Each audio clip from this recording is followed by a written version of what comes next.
nasoma okuyimba muyimbi eri obufuzi nayo mbeerayo okitegera kola emirimu mingi Hipop we bamuyita Kasikonda mu luzungu Hipop Kasikonda yoyo chala asomera bweru wa ggwanga okay development can be witnessed in the infractions provision of medications and public hospital, and he has always encouraged the establishment of factories in Uganda to improve the more jobs to Ugandans. I appreciate these tireless efforts. Dollars in America. Ale mama Afrika chatu kola banayo tubuzeeko nnyo NBS UBC NTV yonde weru nende tamawulire batukiza nakase omukulembeze w'eggwanga gye ntukira nenga sunsula etudda mu TV n'omukulembeze tukola naye bannange ate yanyongeza omusaala n'akuja tumagala yasoma mwetaaga mane omukulembeze mumwebazeeko nnyo yampa emirimu nakaseraawo ntambula naye embeera naye nnyo bana ndi musanyufu nnyo bana oli musanyufu bana wadde otubuzeeko nanoonya mikolo gya kabaka Irene yagadde naye kitambala kinkoledde enjala zo zokka baaba kokomya amaaso ale mama Afrika yakoze obwala Irene sinungi nnyo mwana twakasusuka ranzije wakwinwa bungereza bananga batumidde abama TV mwena mwe bali kwagala ajati magala mwe bali kwagala mukulembeze wa ggwanga bannange amazalibwa gange nazalibwa weru wa ggwanga mu Amerika gye banzalira bazadde bange gye babeera nga babeera ne banzaala naye nkola nitandika okusoma natandika kukola w'amawulire ndi musawo omuzungu wa mitima bali nasoma ebintu bingi nasoma amateeka nasoma okuyimba muyimbi eri obufuzi nayo mbeerayo okitegera kola emirimu mingi Hipop we bamuyita Kasikonda mu luzungu Hipop Kasikonda yoyo chala asomera bweru wa ggwanga nesoko tuwe kubyejje ebweru njabireeta bannange lwakwanga ati nyonyi badde yakansula nyonyi badde yakayo emikugu gigityayo tukidde nakasero tukidde n'envaana zijjako sokeddeko mu State House omukulembeze w'eggwanga Haji Magala jali akola ane kuliwo Bungereza abatumiddeko ne mukwano gwali gobe wama akagwe kano gye kavudde France mwali mugenda kumizanyo twali tuli ku mpira gw'akamalirizo France Canada bana yonna otambulayo natambulayo munoonya amawulire nga fefeta nengaleeta bali ndi musomi w'amawulire ndi mutuufu polisi yanzikiriza ne gamba ajati magala yalina okusoma amawulire n'oganoonya polisi yanzikiriza wonna abankuba abali baagala emmotoka yange eri ebbeeyi ya sente nnyingi bannange muzeeyi yagamba ajja kufaafagana nabo omukulembeze kubanga emmotoka ya sente nnyingi nnyo nagijja mu Tunisia eyo gye nagijja yagamba ajja bakolako olutalo n'agamba TV zigende mu maaso ajja tumagala anoonye amawulire yeba naye weesiiga kazigo kubanga kasusu ati sirina siriimu sirina ndwadde tolina ndwadde yonna sirina bulwadde bwonna ndya bulungi ndyako eyo omukulembeze w'eggwanga gye ndya nyiridde nnyo akagatunda kajja London ate nga nakajati mutuufu ajati oli ajati omutuufu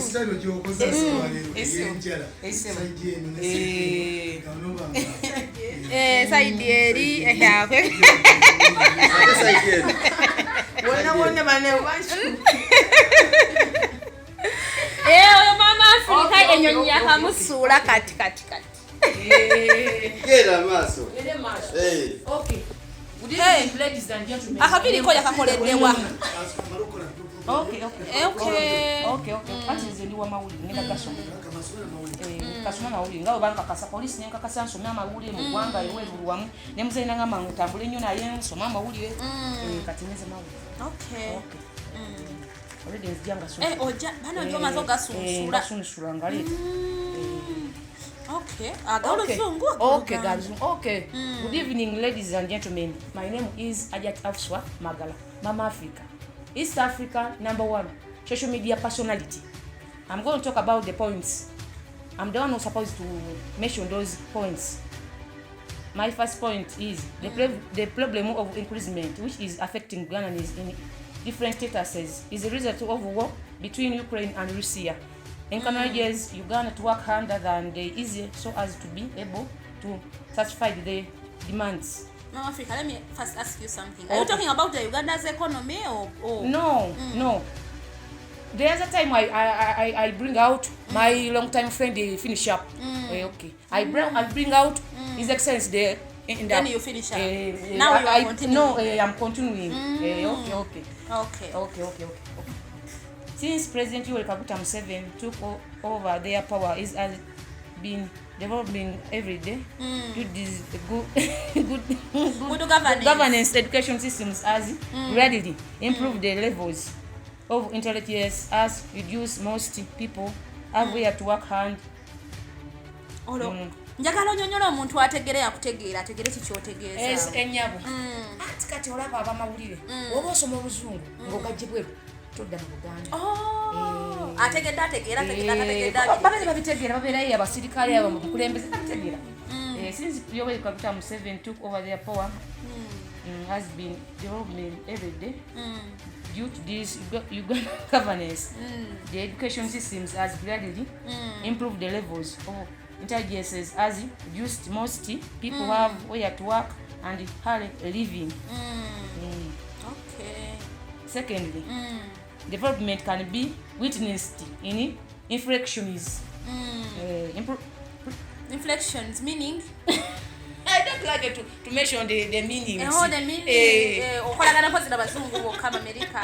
Okay, let's proceed. Let's go on. Go on. Okay. Development can be witnessed in the inflections, provision of medications, and public hospital, and he has always encouraged the establishment of factories in Uganda to improve the more jobs Uganda needs. I appreciate these tireless efforts. Ajati Magala. Anatekako omukono. Ajati Magala. Okay.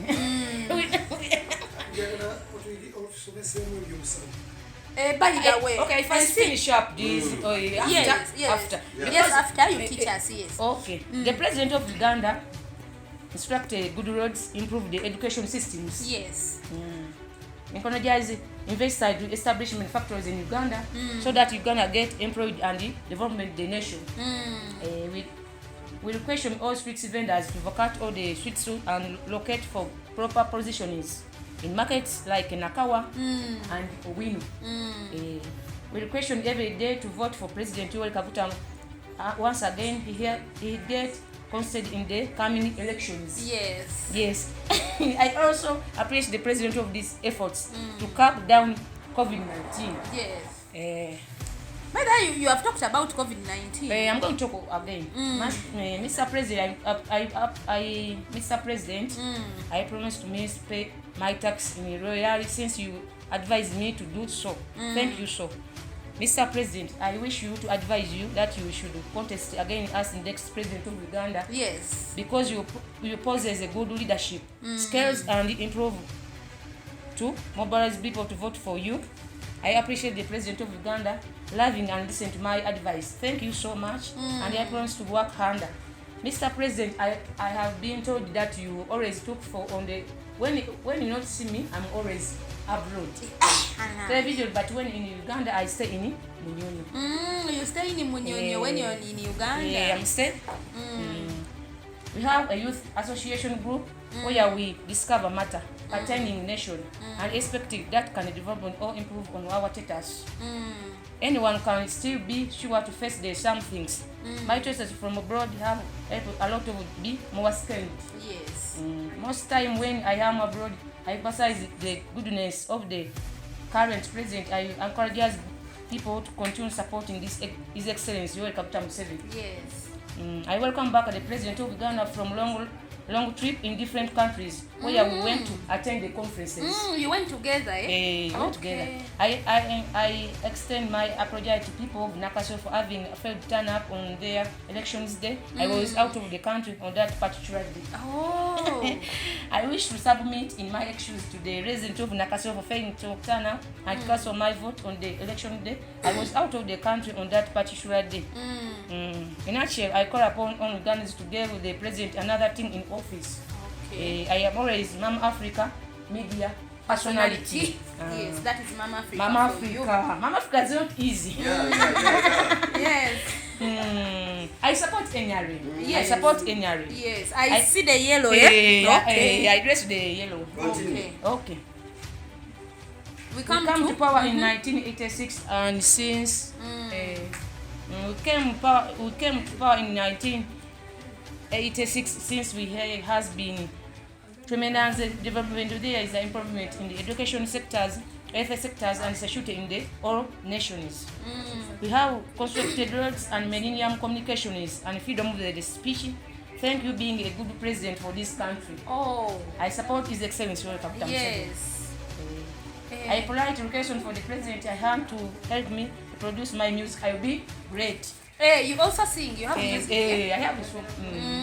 I take this opportunity to thank our beloved president of the great work he has done for our country. Uganda since he came to power. His Excellency, go ahead. Okay. I support you. Yes. He has brought stabilities in the country through fighting criminals as well as ADF rebellions who cause rates, also break free education for all the primary and secondary. Yes. He has especially led the fight against infectious diseases like HIV, Ebola, 6 killer diseases, COVID-19. What are the 6 killer diseases? I'm going to bring out. Okay. To the few he has educated for gender equalities, which has elected girls, children, and women to high ranks in jobs as well as success in education. Yes. You get. Now you get. Yes, we get. He has promoted unity within the country and East Africa at large. He has fight poverty through different programs like Bonabagagawale, Navis Parishes, modern which has helped many people to live a better life. Yes. He has really been like a father, a mentor, and prayed that God bless him boundary. Thank you, His Excellency. Yes. Naye tulinze batubuulire ku gundi. Empozi gaweddeyo gakyaliyo. Oh, gakyaliyo. Twagala ndisomesa ku ndwadde engeri gy'oli omusawo. Yes. You teach us about. Okay. His Excellency, firstly listen those points about Ajat Magala. News, coffee export, yes, oil dealing, partial development model, yes, subsistence farming, yes, promotion of circle to fight poverty, yes, gender-based voices, inflections, increased criminals, regional growth in nations than Ghana, strike in schools. So those are the problems you have. The breaking news. Breaking news you have. Okay. Breaking news you have. Yes. Okay. Okay. Mafike gwe mawulire ng'okwata mangi. Okay. Koze engeri gy'omaze ebbanga ng'oli mweru wa ggwanga. That is the news I have. Okay. Thanks for the news. Okay, thank you for listening, Ajat Magala. Yes. Then we are going to talk about health. Yes. Okay. What's what about Kasikonda? How do you call Kasikonda in English? Hipop. Hipop. When you need the life like you be like Ajat Magala. Yes. You wake up very early. You get the gel can with water. You fresh up the old body. You fresh up the foods. You organize everything you're supposed to be. You are going to be like Ajat Magala. You're going to be healthy. Follow the laws which Ajat Magala brings out. What are those laws? Laws. When you enter the toilets, you use toilet paper, use the water. You go to the places you're supposed to get the soap. You pour in your toilet. The germs go out. Every day you use every day. You use every day. You wash your body every day. After eating, you get something to bring to clean your mouth every day. That's every day. Okay. What else? I want to ask you about how to prevent that. That what? Hipop. Hipop. You go on the hospitals. You talk with the what they're supposed to talk with, like the doctor, nurse, or they gave you what you tell to start off to do. What else? Okay. What else about by the way, tutubulidde ku Russia olutalo luyimiridde lutya kubanga obadde ennyonyi yakakusuula olutalo lwe Russia olwo batufe tubeere ne Uganda tuluwulira buwulizi tubeera ku social media tuka kati katulinde source eve Russia Africa akomyewo okuva Russia Russia bigenze biterera anti obuzibu bagagga tuwali nyo bizibu yamanyi naye obuzibu bagagga kati wane waffe nga embere tunyigiriza nnyo oba lutalo luli e Russia eyo lwe lutukosezza ennyo naye nga bijja kuterera ne wano bijja kuterera embere bijja kuterera embere genda kuterera kati abakulembeze bo wabalabyeko Putin wamulabye abakulembeze abasinga nabakulabyeko muzeeyi naye nimulabako tubeera nga tukwatira wamu nemwogerezeganya nemuga solution yabadde etya okumalawo olutalo olwo abawadde ku magezi obuzibu bagagga tulinyo kyamaanyi bugagga. Okay, nande manyi wabadde ku magezi. Amagezi era tukwatira kubanga ffenna twasoma jati magala yasoma muzeeyi yasoma abakulembeze ffenna twasoma. United Deke Dubai. Banange mbajjukiza kanyogation mu Uganda. Banga abantu mu tebajja kuwula bingamba. Yes. Ajati magala akola ku bagole naye nga sente nazongeza okusinzira ebintu nga mumbira. Yali akola ku Jessica. Ebizimbe bingi mu Kampala. Ebizimbe bingi. Gyokolera gyo bingi mu kibuga mu makati. Kisinzira juva. Kandi bero Uganda kwa nako so America tebajja bite. Bane nayongeza sente okukola omukyala n'omwami kola obukadde 8. Okuyimbira kola obukadde 5. Ayimba no bibaka 5.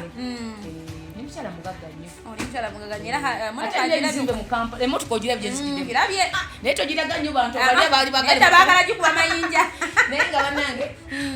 Bukede TV mwebali nnyo kuba nyimba za Jati Magala ABS banange TV zonna Spaka TV mwalaga ebizimbe bananga abantu bagamba Jati oli mugagga ebizimbe bingi bana omukulembeze w'eggwanga yasimanya Jati Magala nagamba tambule naye tukai twako tusibulire ku balabi kati abalabi baffe bane mwebali tulaba mwebali tuwuliriza mwagalidde nyimba za Jati Magala ngenda mu Serena na mujjudo okuba ekivulu kya bane mwebali nnyo bane muzeeyi nyimba kayimba ki bungi sako tuwe mwakapera namuombe ya muzeeyi Kaguta namuombe ya maisha mema pole kazi mapambano nyingi banange kantu ba TV mwebali nnyo mwebali ddala banange muzeeyi webale banange abalabi baffe banange tukuma muwe mutongere banange akalo bana mukulembeze w'eggwanga banange ayagala nnyo Jati Magala banange ayagala nnyo bazadde bange ayagala nnyo ABS TV yagamba ABS TV nga ko UBS bana TV zonna zigende maaso bazikola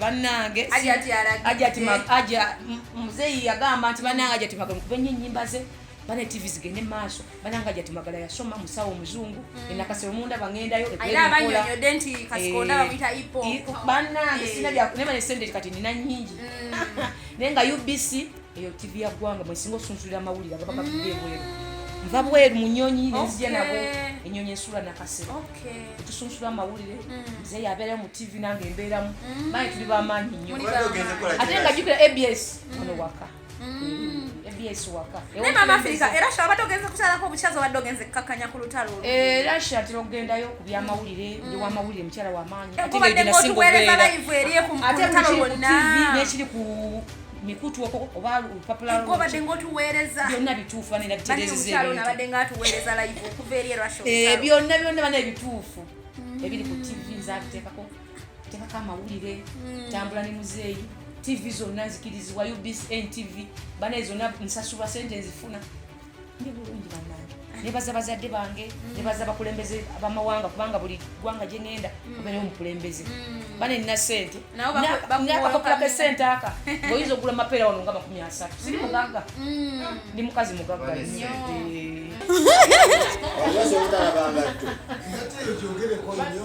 By the way ngatte eyo engato paza tukambi yafuddewa engato ezimu zijja Makka Makka oli hajati wama wagende Makka eyo Dubai onayo nange banyanga bagende Dubai ku Dubai malima wo bali bizimbe bisimba bali bambi babula bave abantu balagende ku njala juu enjala zizo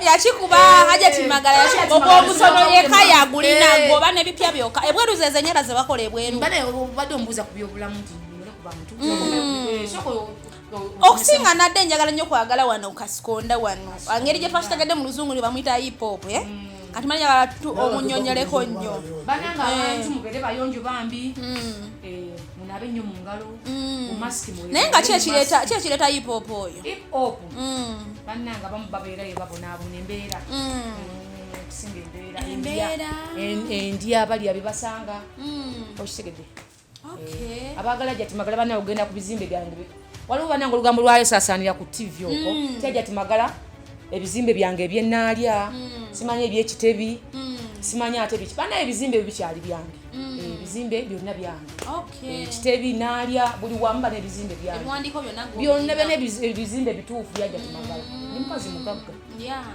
bizimbe bali nayo temwerabira nti ajati magala yababadde batusaazako live okuva eri Russia omanyi ava Russia kutereza mbeera naye atugambye nti n'olutalo naatera okukakana abakulembeze bana natera tukakunzikiriziganya tubadde naye wano live mu studio ng'atubuulira ate ku bifo bwe kubanga atambula mawanga mangi atambula Dubai ate bali n'ekirala luli nalina ennyonyi emu naye kati mpeze ennyonyi ttaano bali ne baza nnyo muzeeyi omukulembeze w'eggwanga nalina ennyonyi emu yokka bana muzeeyi banange kati ennyonyi ezo ttaano naye banaye mwagala nnyo muzeeyi omukulembeze w'eggwanga naye mbadde njagala mbadde nsaba ajati magala muzeeyi omunneebalize naye mu lulimi oluzungu omanyi muzeeyi engeri gy'atayogera nnyo Oluganda engeri gy'emutawaanya nnyo oluzungu olwo aluwulira nnyo wandi munneebalize my long time friend to be punctual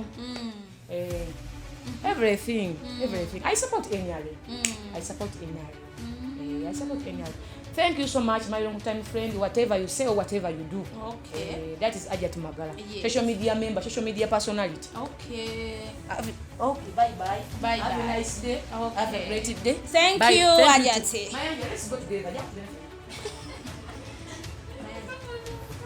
ogenda kukyusa